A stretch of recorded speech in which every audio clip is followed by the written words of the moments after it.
Beaucoup sont en opposition constante au gouvernement, tandis que d'autres avalent les paroles, sans même prendre le soin de sélectionner les informations crédibles, des discours mensongers.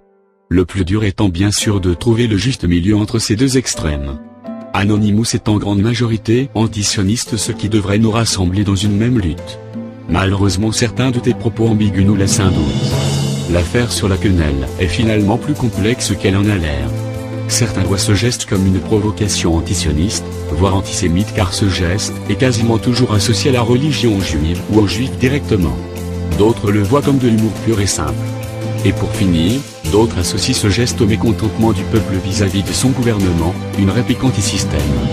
Il semblerait que tout le monde ne marche pas sous le même drapeau, que tout le monde ne tend pas le bras pour les mêmes raisons.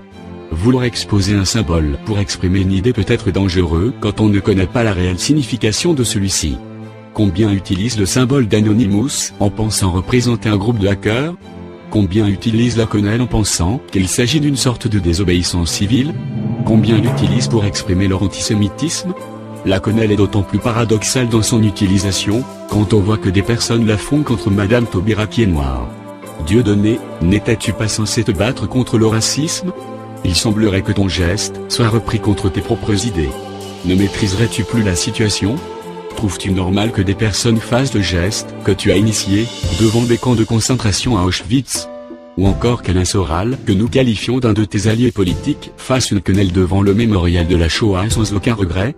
Nous ne pourrions bien sûr pas te reprocher les actions faites par d'autres personnes, si ce n'est que tu as félicité et même remercié les personnes faisant des quenelles, sans jamais renier les quenelles excessives.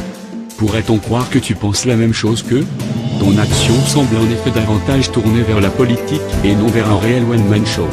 Pratiquer l'humour noir est sans doute la chose la plus délicate.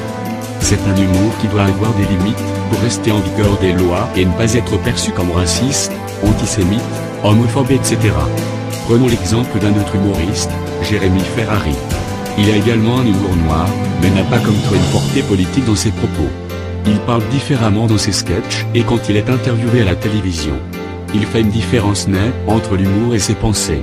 En ce qui concerne les accusations qui sont portées à ton égard, tu affirmes ne pas être nazi parce que tu es né en 1976.